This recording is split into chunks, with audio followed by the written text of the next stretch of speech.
Hello दोस्तों, welcome to my channel केमोहॉलिक। आज की हम क्लास में सॉल्युबिलिटी को कंटिन्यू करते हुए पढ़ने वाले हैं बहुत इम्पॉर्टेंट लॉ। मैंने बात की थी लास्ट टाइम 3 टाइप के सॉल्यूशंस की, तो आज हम डिस्कस करने वाले हैं उनमें से एक सॉल्यूशन के बारे में जो कि रहेगा gas in liquid solutions. There was a scientist Henry जिसने एक फिनोमेना ऑब्जर्व किया जब कोई भी गैस लिक्विड सॉल्यूशन में डिसॉल्व होती है। तो शुरुआत करते हैं हेनरीज लॉ से। So Henry's law के according, the solubility of any gas in the liquid is directly proportional to the partial pressure of the gas exerted on the liquid surface. So यहाँ पे दो चीजें important है। Solubility of gas which is directly proportional to the partial pressure of gas on liquid surface. अब देखिए, कभी भी हम सॉल्युबिलिटी की बात करेंगे तो सॉल्युबिलिटी को एक्सप्रेस करने के लिए हम कोई भी एक कॉन्सेंट्रेशन टर्म यूज कर सकते हैं। इस लॉ में हेनरी ने यूज किया मोल फ्रैक्शन। तो मोल फ्रैक्शन क्या होता है? मोल फ्रैक्शन होता है कितने moles of gas is dissolved in the liquid mixture. इसी लॉ को हम एक और तरीके से लिख सकते हैं, partial pressure of the gas on liquid surface is directly proportional to the mole fraction of gas। और अगर मैं इसका प्रोपोर्शनैलिटी सिंबल हटाती हूँ तो मेरे पास आता है एक constant KH। This constant KH is called Henry's law constant. और इसी के साथ हमें मिल गया हेनरीज लॉ का formula. Henry's law constant is specific to each and every gas. हर एक गैस की एक KH वैल्यू है।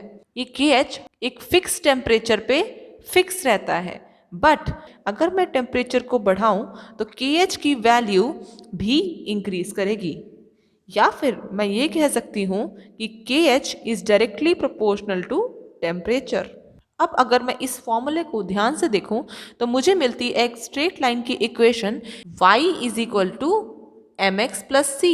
अब मुझे ये दिखता है कि यहाँ पे y की वैल्यू डिनोट करता है ये pressure, and this slope of the graphs जिसे हम स्मॉल m से रिप्रेजेंट करते हैं is my KH value, and mole fraction मेरा x एक्सिस पे है। अगर मैं इसका एक ग्राफ ड्रॉ करूं where mole fraction of the gas मैं लेती हूँ x एक्सिस पे, y एक्सिस पे मैं ले रही हूँ partial pressure of the gas, and हमें मिलेगी एक स्ट्रेट लाइन क्योंकि इस इक्वेशन में इंटरसेप्ट की वैल्यू इज 0। तो हमें मिलेगी एक स्ट्रेट लाइन जिसका स्लोप हमें देगा KH की वैल्यू। स्लोप निकालने के लिए मैं ये कह सकती हूँ कि it is capital P upon X जो मुझे देगा KH। अब हम देखेंगे कि हेनरीज लॉ रियल लाइफ में कितना एप्लीकेबल होता है। तो इसी के साथ हम पढ़ने वाले हैं हमारा अगला टॉपिक जो कि है एप्लीकेशंस ऑफ हेनरीज लॉ, जिसमें हमारी पहली एप्लीकेशन है कार्बोनेटेड ड्रिंक्स से निकलने वाली CO2 गैस। पहले केस में हमारे पास एक कोल्ड ड्रिंक की बॉटल है विच इज क्लोज्ड कि CO2 gas is filled and वो एक कंप्रेस्ड स्टेट में है। कंप्रेस्ड स्टेट से हमारा मतलब रहेगा कि CO2 इस बॉटल में हाई प्रेशर में प्रेजेंट है। सेकेंड केस में अगर मैं इस बॉटल को ओपन करूं तो हमें बॉटल से बबल्स के रूप में फिजिंग दिखती है। अब इससे हमें ये आइडिया लगता है कि ये बबल्स जो हैं ये nothing but CO2 gas bubbles हैं। बट ऐसा क्यों हुआ?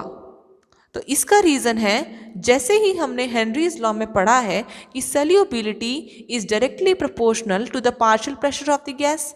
दैट मीन्स अगर हमारी गैस हाई प्रेशर में प्रेजेंट है तो उसकी सॉल्युबिलिटी मैक्सिमम होगी। तो फर्स्ट केस में हमारी CO2 गैस हाई प्रेशर में कंप्रेस्ड है जिसमें उसकी सॉल्युबिलिटी भी हाई है। बट सेकेंड केस में हमारी CO2 गैस का कैप जैसे ही ओपन किया तो जो सराउंडिंग्स का एटमॉस्फेरिक प्रेशर था वो काफ़ी लो था as compare to the pressure inside the bottle. Low pressure में आते ही उसकी सॉल्युबिलिटी डिक्रीज हो जाती है according to Henry's law. Solubility decrease करते हमारी गैस बबल के रूप में फिज आउट हो जाती है। ये थी हमारी पहली एप्लीकेशन। दूसरी एप्लीकेशन हमारी माउंटेनियर्स को फेस करनी पड़ती है या फिर वो लोग जो कि हाई ऑल्टीट्यूड्स पे रहते हैं।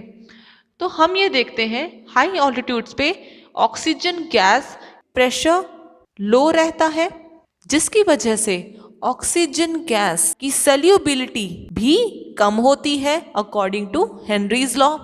अगर ऑक्सीजन गैस की सल्यूबिलिटी उनकी बॉडी में कम रहेगी, so they will have to face some complications, and one of the famous complication is a disease called anoxia. इस डिसीज में अगर हमारी बॉडी को कम ऑक्सीजन मिलती है तो हमारी बॉडी की फंक्शनिंग में रुकावट आती है, जिसकी वजह से it gives tiredness and confusion in the mind, so it affects the mental ability. हमारी तीसरी एप्लीकेशन है डाइवर्स के लिए। जब scuba divers under water swimming करते हैं तो उनके पास एक सिलेंडर होता है जिसमें मिक्सचर ऑफ गैसेस वो लेके जाते। तो जैसे ही ये divers deep down the sea जाते हैं तो deep in the sea pressure की वैल्यू इंक्रीज होती है according to the formula rho G H, जो हम फिजिक्स में पढ़ते आ रहे हैं, जिसकी वजह से गैसेस की सल्यूबिलिटी हमारी बॉडी में भी हाई रहेगी एंड गैसेस हमारी बॉडी में इजीली सल्यूबलाइज हो जाएंगे। बट प्रॉब्लम यहाँ आती है, जैसे ही वो स्कूबा डाइवर्स सरफेस पे आते हैं they will have to face a disease called bends. ये बेंड्स क्या होते हैं? जब हमारी बॉडी में गैस के बबल्स बन जाते हैं। ये बबल्स क्यों बनते हैं? क्योंकि सरफेस पे प्रेशर की वैल्यू कम होती है, सो डेफिनेटली सल्यूबिलिटी भी लो होगी। जैसे ही डाइवर्स सरफेस पे आते हैं उनका प्रेशर इमीडिएटली डिक्रीज हो जाता है, जिसकी वजह से जो ऑक्सीजन उनकी बॉडी में ऑलरेडी डिजॉल्व थी वो बॉडी से निकलने के लिए बबल्स के रूप में हमारी कैपिलरीज में ब्लॉक हो जाती हैं। तो हम इन तीनों एप्लीकेशंस में हमने ये देखा कि प्रेशर की वैल्यू और सल्यूबिलिटी ये दोनों डायरेक्टली प्रोपोर्शनल है। अब हम करेंगे कुछ न्यूमेरिकल्स ऑफ हेनरीज लॉ। हमारे सामने क्वेश्चन आ चुका है, calculate the millimoles of nitrogen gas that can be dissolved in 1 liter of water. Assume that nitrogen gas exerts a partial pressure of 0.987 bar.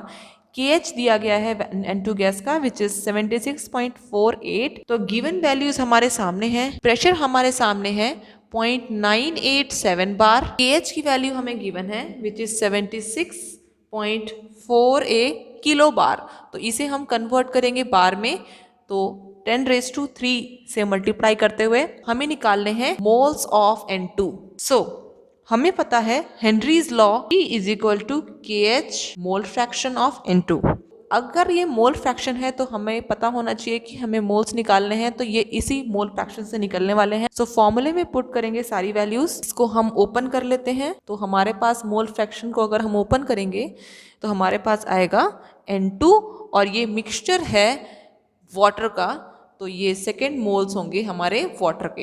अब हम वैल्यूज पुट करेंगे, 0.987 is equal to 76.48 into 10⁻³ moles of N2 unknown है। इस mole fraction को हम एक side लेके जाएंगे तो हमारे सामने आएगा 0.987 अपॉन 76.48 इंटू 10⁻³ इसे हम सॉल्व करेंगे, आंसर आएगा 0.12 इंटू 10⁻⁻4 मोल्स ऑफ N2। अब हम देखेंगे nitrogen gas 1 litre of water में डिसॉल्व है। वाटर का अमाउंट नाइट्रोजन गैस के कंपैरिजन में बहुत ज्यादा है। इस केस में हम नाइट्रोजन के मोल्स को डिनोमिनेटर से नेग्लेक्ट कर सकते हैं, तो हम लिखेंगे ओनली मोल्स ऑफ H2O।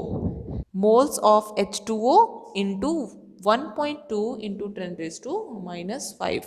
अब मोल्स ऑफ वाटर निकालने के लिए हमें पता है 1 लीटर वाटर हमें गिवन है, तो ग्राम्स में 1000 अपॉन मॉलिकुलर मास जो कि है वाटर का 18 इंटू 1.2 इंटू 10⁻⁻5। तो इसे अगर हम सॉल्व करेंगे तो हमारे पास वैल्यू आएगी 6.67 इंटू 10⁻⁻4 मोल्स। तो मिली मोल्स में कन्वर्ट करने के लिए हम सिंपली 10⁻³ से मल्टीप्लाई कर देंगे, तो हमारे पास आंसर आ जाएगा 0.667 मिली मोल्स। एक और क्वेश्चन करते हैं, the solubility of hydrogen sulphide gas in water at STP is 0.195। Now we have to calculate KH। सबसे पहले तो हमारी सल्यूबिलिटी हमें गिवन है विच इज 0.195। तो फॉर्मूले के अकॉर्डिंग ये होगा हमारा मोल फ्रैक्शन। एसटीपी हमें वैल्यू दे रखी है, तो pressure 1 bar and kh we have to calculate. According to Henry's law, putting the value my mole fraction is 0.195 is equal to kh. इसको आप सॉल्व कर लीजिए, ये होगा आपका kh की वैल्यू। सो इसी के साथ हम फिनिश करते हैं आज का ये टॉपिक। मिलते हैं अब हम अगले टॉपिक के साथ अगली क्लास में। तब तक के लिए धन्यवाद।